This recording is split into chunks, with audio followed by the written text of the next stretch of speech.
To quality education classes. हम लोग Newton's laws of motion पढ़ रहे थे और न्यूटन्स लॉज ऑफ मोशन का लेक्चर 1 ऑलरेडी हमारे क्वालिटी एजुकेशन क्लासेस चैनल पर अपलोडेड है। और एनएलएम के कुछ बेसिक जे मेंस और एडवांस से भी क्वेश्चन हमने अपने चैनल पर अपलोड कर रखा है। तो आज हम लोग Newton second law of motion पढ़ने जा रहे हैं और ये हमारा थ्योरी लेक्चर है। तो इसमें आप लोग देखिएगा कि कैसे हम लोग ईजी वे से समझते हैं।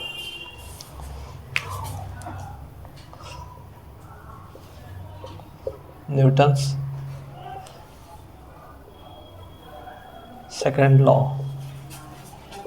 Of motion. तो हम लोग क्या डिफिनीशन क्या जानते हैं कि फोर्स जो होता है, न्यूटन्स का सेकेंड लॉ क्या बोलता है, force equal to mass into acceleration. तो ये force equal to mass into acceleration को सबसे बेस्ट डिफाइन किया गया है rate of change of momentum से। तो फोर्स जो होता है वो डायरेक्टली प्रोपोर्शनल टू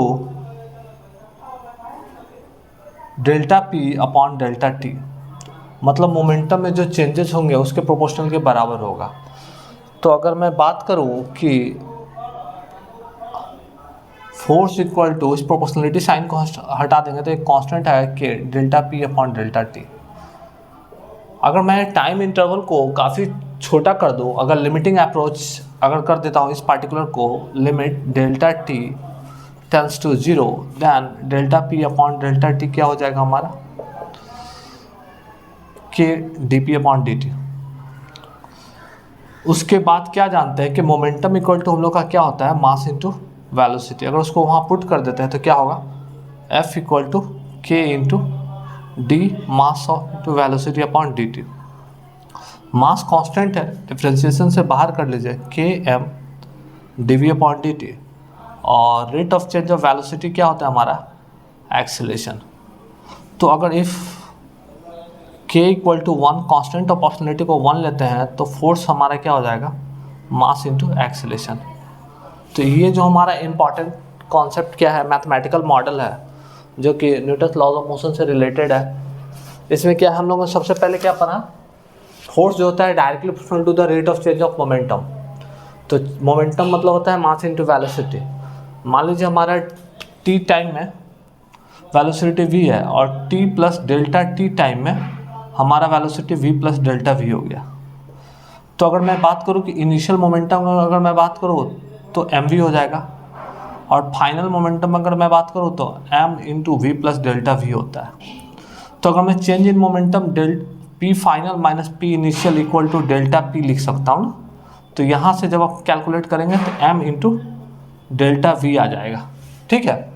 और अगर मैं दोनों साइड टाइम से अगर डिवाइड कर दिया, delta P upon delta T अगर कर दिया तो क्या हो जाएगा, m delta V upon delta T. Delta V upon delta T अगर दोनों साइड लिमिटिंग अप्रोच ले लिया तो क्या होगा, limit delta T tends to 0, delta P upon delta T. यहाँ भी ले लीजिए, limit delta T tends to 0, m delta V upon delta T. तो यहाँ पर इस पार्ट को हम लोग बोल दे रहे हैं D P upon D T. क्या बोल दे रहे हैं,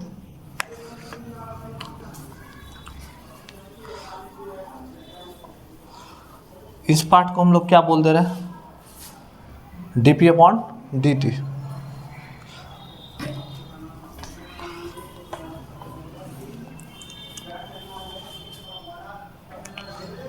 तो इसको हम बोल दे रहे हैं D P upon D T equal to mass into D V upon D T. और D P upon D T को हम लोग एफ बोल रहे हैं, तो F equal to D P upon D T equal to M into A. ये हमारा बेसिक फार्मूला है जो कि न्यूटन्स लॉज ऑफ मोशन से रिलेटेड है।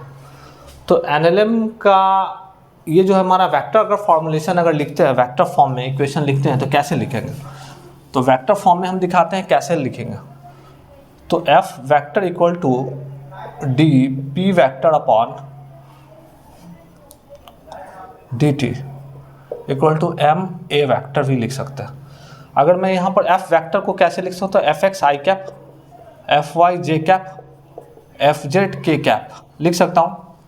उसी तरह से मैं डी को क्या लिख सकता हूँ, D by D T momentum को हम लोग लिख सकते हैं पी एक्स आई कैप प्लस पी वाई जे कैप प्लस पी जेड के कैप लिख सकता हूँ।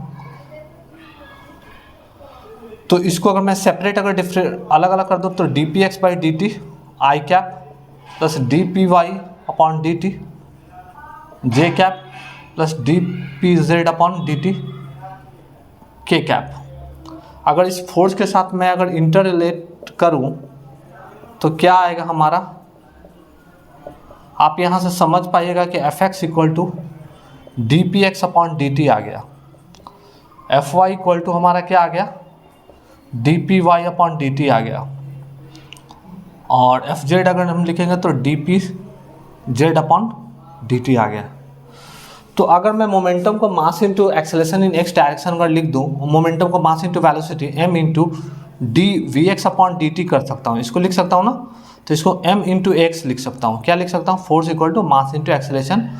फिर उसी तरह से इसको भी मैं कैसे लिख सकता हूँ, F Y equal to D by D T है तो मास इंटू वेलोसिटी, तो मास कांस्टेंट है बाहर कर लीजिए D V upon D T, तो इसको लिख सकता हूँ m into acceleration in y। अगर एफ जेड अगर मैं बात करूँ तो m D V Z upon D T, तो इसको भी हम लोग क्या लिख सकते हैं m इंटू ए जेड लिख सकते हैं। तो इससे फाइनली हम लोग ने क्या कंक्लूजन निकाला कि फोर्स का अगर वेक्टर फॉर्म था तो उसको मैं 3 पार्ट्स में स्प्लिट कर दिया। फोर्स का जो वेक्टर फॉर्म था उसको हम लोग ने 3 पार्ट्स में स्प्लिट कर दिया, और 3 पार्ट्स में स्प्लिट किया तो रेस्पेक्टिव हम लोग ने क्या कर दिया कि एक्स डायरेक्शन में फोर्स निकाल लिया, वाई डायरेक्शन में हम लोग ने फोर्स निकाल लिया, और जेड डायरेक्शन में हम लोग ने फोर्स निकाल लिया। तो हमें कभी कभी क्या होता है क्वेश्चन में वेलोसिटी चेंज इन एक्स दे देते हैं, velocity change in why they देते हैं, तो उस केस में हमको अगर नेट फोर्स निकालना रहेगा तो रेस्पेक्टिव हम एक्स डायरेक्शन में डिफ्रेंशिएट कर देंगे तो हमारा एक्सेलेरेशन एक्स डायरेक्शन में आएगा, वाई में दे देगा तो वाई को डिफ्रेंशिएट कर देंगे, अगर जेड में दे दिया तो जेड में डिफ्रेंशिएट कर देंगे, और सबको हम लोग वेक्टोरियली ऐड करके उसका मैग्नीट्यूड भी निकाल सकते हैं। जैसे अगर मैं बात करूँ कि इसको नोट डाउन कर लीजिए,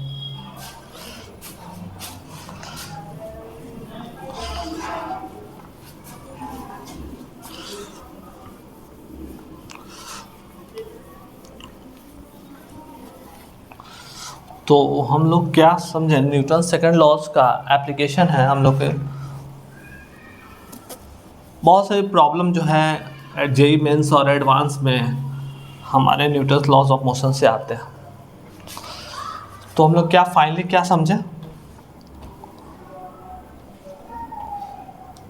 F equal to D P vector upon D T, या m इंटू ए वैक्टर भी लिख सकते हैं। ये हमारा है वेरी वेरी इंपॉर्टेंट है इक्वेशन। दूसरी बात, अगर मान लीजिए कोई बॉडी है, ये बॉडी है,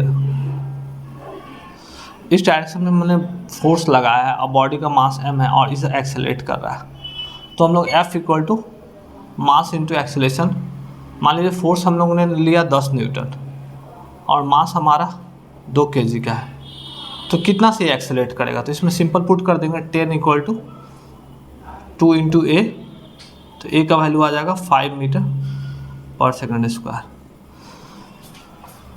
तो एक चीज़ मैं और न्यूटन्स लॉज का एक एप्लीकेशन थोड़ा बताना चाहता हूँ, वो यहाँ पर एक इंक्लाइन प्लेन पर ये जो क्वेश्चन इस तरह के क्वेश्चन बार बार आते हैं, तो इस यहाँ पर अगर थीटा है तो ये हमारा क्या होगा एम जी एक्ट करेगा, और इधर एक्ट करेगा एम जी साइन थीटा, इधर एक्ट करेगा एम जी कॉस थीटा, इसका नॉर्मल कंपोनेंट इधर एक्ट किया। तो अगर मान लीजिए बॉडी स्लाइड डाउनवर्ड कर रहा है तो एफ नेट हमारा क्या हो जाएगा, F net equal to mass into acceleration. तो ड्यू टू ग्रेविटी हमारा बॉडी नीचे की ओर आ रहा है, एम जी साइन थीटा, मान लीजिए ये जो सरफेस है वो काफी स्मूथ है, तो स्मूथ है तो F equal to M G sine theta equal to mass into acceleration, तो ये यहाँ से एक कट जाएगा, A equal to G sine theta. ये जो एक्सप्रेशन है, एक्सेलेरेशन जब कभी भी बॉडी इंक्लाइन प्लेन पर होता है तो स्मूथ सरफेस हो तो एक्सेलेरेशन ड्यू टू ग्रेविटी हमारा कितना होगा, नीचे की ओर बॉडी इंक्लाइन करेगा जी साइन थीटा से। तो इसका लेक्चर नंबर 3 हम लोग का नेक्स्ट वीडियो में आएगा। हमारे चैनल को लाइक कीजिए, सब्सक्राइब कीजिए, मिलते हैं नेक्स्ट वीडियो में। थैंक यू, धन्यवाद।